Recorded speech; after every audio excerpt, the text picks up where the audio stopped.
Sir नमस्कार। नमस्कार। Sir क्या नाम है आपका? मेरा नाम रविंद्र गारमोड़े। सर कहाँ से आए हैं आप?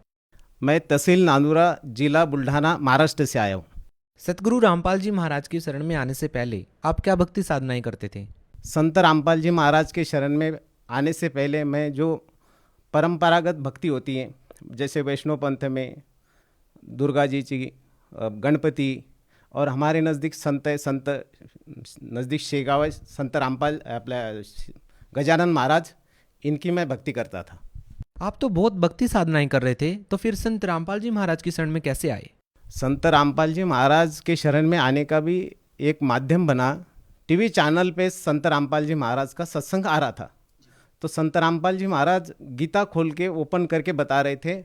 उसमें 9वें अध्याय के 25वां श्लोक बता रहे थे कि भाई जो भूतों की पूजा करते हैं वो भूत योनि में प्राप्त होते, जो पितरों की पूजा करते वो पितृलोक में जाते, और जो देवताओं की पूजा करते नाम रूप से वही देवता लोक में जाएंगे, और इनसे परमात्मा और है कोई, आप उनसे भक्ति करोगे तो आपका वहाँ मोक्ष हो जाएगा। तो ये ज्ञान हम उस दिन से लगातार सुनते रहे। ये जुलाई 2013 की बात है। उस टाइम से फिर हम वही उसी समय में टीवी पे वो सत्संग आना, वो सत्संग देखते रहते थे। सर देखिए, आपने अपना पूरा जीवन हिंदू रीति रिवाज के अनुसार बिताया है। कर्मकांड करना, श्राद्ध निकालना हिंदू रीति रिवाजों के अनुसार आता है। अचानक संत रामपाल जी महाराज बताते हैं कि ये जो साधनाएं आप कर रहे हैं ये शास्त्र के अनुसार नहीं हैं, ये साधनाएं नहीं करनी चाहिए।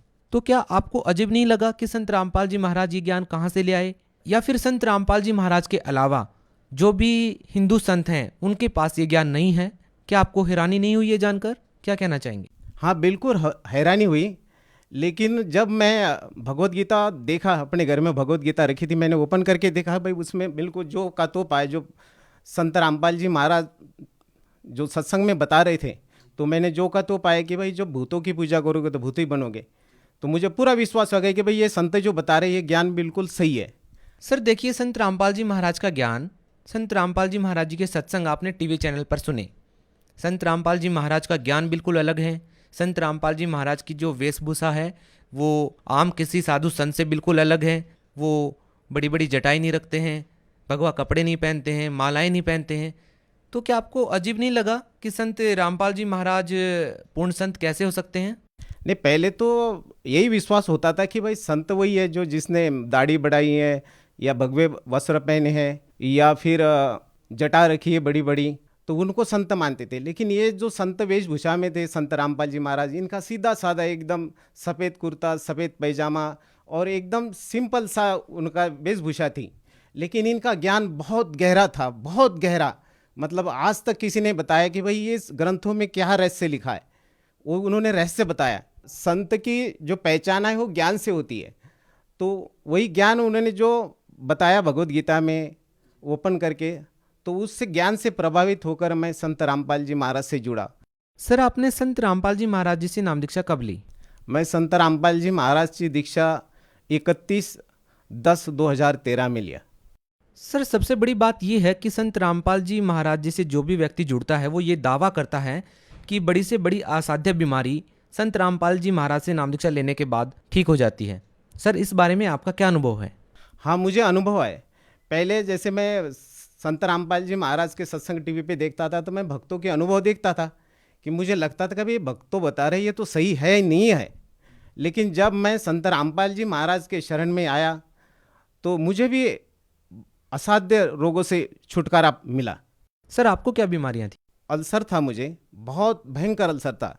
शायद मैं पानी भी पीता था तो मुझे पता चलता था कि भाई पानी मेरा हाथ से लगते हुए जा रहा, मेरे हाथों में पूरा हाथ मेरी अंदर से सड़ गई थी, मतलब पूरे सड़ गई थी कि मैं लगातार, मुझे ऐसा लगता था कि भाई अभी आपके मतलब बहुत कम दिन बचे हैं, शायद मैं बचूंगा नहीं।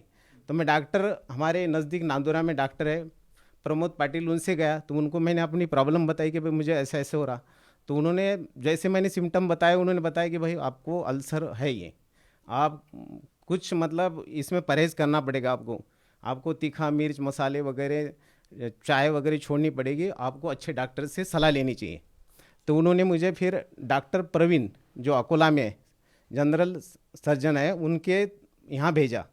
तो उन्होंने मुझे मेरी इंडोस्कोपी की कि उन्होंने बताया भाई आपको तो बहुत भयंकर अल्सर है, शायद आप मुश्किल होगा, तो आप इस पे परहेज करना खाने पीने पे। और उन्होंने मेरा ट्रीटमेंट कम से कम 2-2.5 महीने लिया, फिर मुझे कहीं भी वहाँ भी असर नहीं हुआ।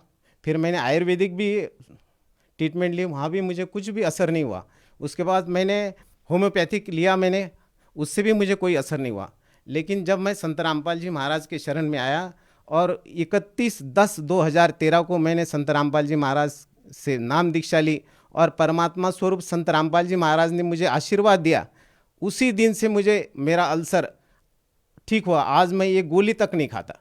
तो सवाल सर यहाँ पे ये है कि अल्सर जैसी बीमारी को ठीक करने के लिए संत रामपाल जी महाराज ने क्या आपको कोई दवाई दी? नहीं, संत रामपाल जी महाराज ने मुझे कोई दवा नहीं दी।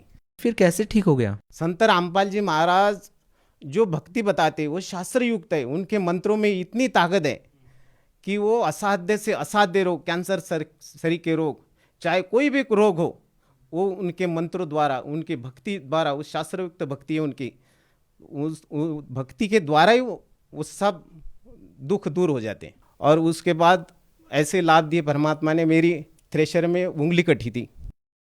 कौन सी उंगली? ये बाएं हाथ की है, कलमे वाली उंगली है। ये तो बिल्कुल ठीक नजर आ रही है अभी। हाँ, ठीक नज़र आ रही है। आप देख सकते हैं कि भाई ये छोटी ये बड़ी है उंगली है, तो आप उंगली देख सकते हैं, एक छोटी है एक बड़ी है। ये बिल्कुल पूरा का पूरा ये कट गया था इसका। तो ये कैसे ठीक हुआ? ये ठीक ऐसे हो गया, इसमें मैंने ज़्यादा ट्रीटमेंट उस टाइम लॉकडाउन का टाइम था, तो शायद डॉक्टर लोग भी नहीं ले रहे थे। मैं गवर्नमेंट हॉस्पिटल में गया, उन्होंने खाली पट्टी कर दी इस पर और बोल दिया कि भाई आप बड़े डॉक्टर से इसके ट्रीटमेंट कराओ।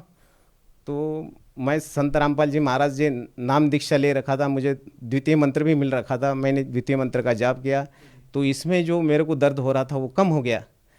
तो ऐसे करते करते इसका घाव भी भर गया। ये धीरे धीरे पूरी उंगली पूरी हो गई, इसमें नाखून भी नहीं था, कुछ भी नहीं था, टोटल कट गया था ये। तो ये उंगली कैसे पूरी हुई? ये परमात्मा स्वरूप संत रामपाल जी महाराज की दया से पूरी हो गई है, शायद पूरी नहीं होती है।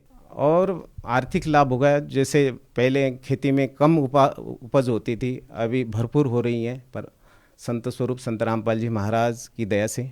सर देखिए, आपका अनुभव काफ़ी इंटरेस्टिंग है और संत रामपाल जी महाराज जी से नाम दीक्षा लेने के बाद आपको काफ़ी सारे लाभ मिले हैं। आपकी जो उंगली है, वो जो कटी हुई उंगली थी वो पूरी हो गई। इसके अलावा आपकी जो अल्सर की बीमारी थी वो भी संत रामपाल जी महाराज से नाम दीक्षा लेने के बाद ठीक हो गई। तो सर, संत रामपाल जी महाराज के बारे में आप भगत समाज को क्या संदेश देना चाहेंगे? आज इस पृथ्वी पे अगर कोई संत है तो वो संत रामपाल जी महाराज है, जो सत भक्ति बताते। वो पवित्र होली बुक्स जैसे भगवद गीता, 4 वेद, 7 शास्त्र, 18 पुराण, इवन मुस्लिम धर्म कुरान शरीफ, सिख धर्म की पवित्र किताब है गुरु ग्रंथ साहिब और बाइबल, इनके समय सब ग्रंथों का जो कि भाई एक परमात्मा कौन है, उस एक परमात्मा की भक्ति करनी चाहिए। और उस एक परमात्मा की भक्ति संत रामपाल जी महाराज आज दे रहे हैं। और उस भक्ति के बल पे ही आज लोगों को अनेकों लाभ हो रहे हैं। ऐसे लाभ आप भी ले सकते अगर आप संत रामपाल जी महाराज के ज्ञान सुनोगे। संत रामपाल जी महाराज का सत्संग टीवी पे आता है। संत रामपाल जी महाराज की अनेकों पुस्तकें, ज्ञान गंगा, जीने की राह, आप पुस्तक पढ़ के संत रामपाल जी महाराज के शरण में आके अपना कल्याण करा सकते हैं। जी बहुत बहुत धन्यवाद। नमस्कार।